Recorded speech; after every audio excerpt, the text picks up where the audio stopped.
belong to a business networking group in West Roxbury, and there's a gentleman there who's here right now named Steve Lichtman, who owns Fitness Together, which is a one-on-one personal health studio in Dedham.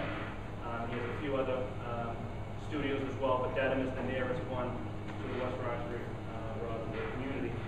And he took part in the last year with the American Diabetes Association, and I believe took in type 2 diabetes, people who recently diagnosed or have been living with type 2 diabetes, and he worked with them on exercise and eating habits, and he was able to make a lot of these people healthier and really reduce the numbers that they were tested by. So he talks about diabetes and helping people, and he talks about it passionately, so I thought it would be a good fit rather than just having an event and music or something like that, if we can educate you as well. And diabetes does hit me close to home. My father was recently diagnosed within the last few years with having diabetes, and after the better part of 70 years not having diabetes, and to find out that he had it, so it really hits close to home to me. And with the help of Steve, we were able to get Al Whitaker from the American Diabetes Association to come.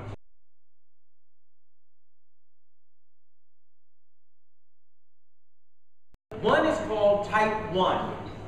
Type 1 diabetes is generally found in children, and what it is the pancreas produces no insulin whatsoever.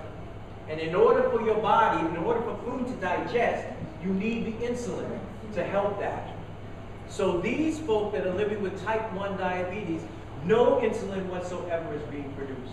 So that means that back in the day, you had to take 10, 15 injections a day. Nowadays, they have a pump where you're actually attached to a pump and you can administer insulin as needed. Now, 95% of the people in this world are living, that have diabetes are living with type 2. So only 5% are living with type 1. But it's on the increase. We're beginning to see more cases of people with type 1 diabetes, not only amongst children, but even adults over the age of 30. The next type is type 2. And type 2 diabetes is when your body produces insulin, but you become resistant to it. So I use the analogy, it's almost like, you kind of open your door slightly ajar, so only so much air can come in. It's the same thing with the insulin. Only so much insulin is going into the body. And what happens is, it causes your sugar levels to go up. So that's type 2. Type 2 is also if you have family members. It could be your immediate family, it could have been sisters, brothers, cousins. If someone has diabetes, that puts you at higher risk for diabetes, for type 2 diabetes, if it runs in the family. If we're overweight, or I call it the clicker syndrome, where we just sit at the television and just click away, and we're really not doing any kind of exercise or physical activity, that makes you a good candidate for type 2 diabetes. You don't have to be a gym rat, but you can do some physical activity. And I think Steve is going to be able to talk a little bit more about this. But being able to do physical activity where you're able to just keep your body going. The reason why is, when your sugars are high, or when you eat and you have high sugar, that sugar stays in your body for at least 3 days. So if you're not doing any movement, it just sits there. Whereas if you are doing some kind of physical activity, what happens is the sugars is able to give energy to the muscles that you're using.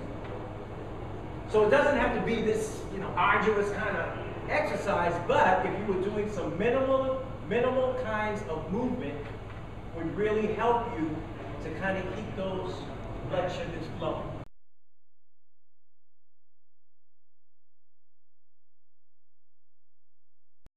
The next thing we're going to do here is we're going to do an exercise called sit and stand. Now, you may think this is easy, but try doing this without using your hands.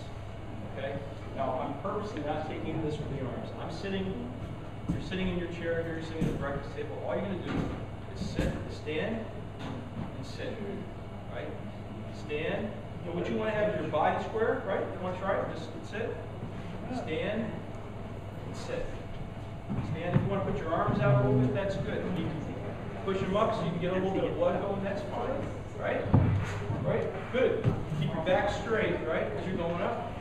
But don't use your arms, because how many times you go, oh, use my arms to push myself up. No, you're just doing that.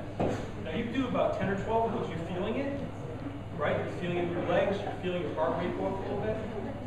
These are what I call squats. If you get real good, you can go real low and go up, right? These are squats.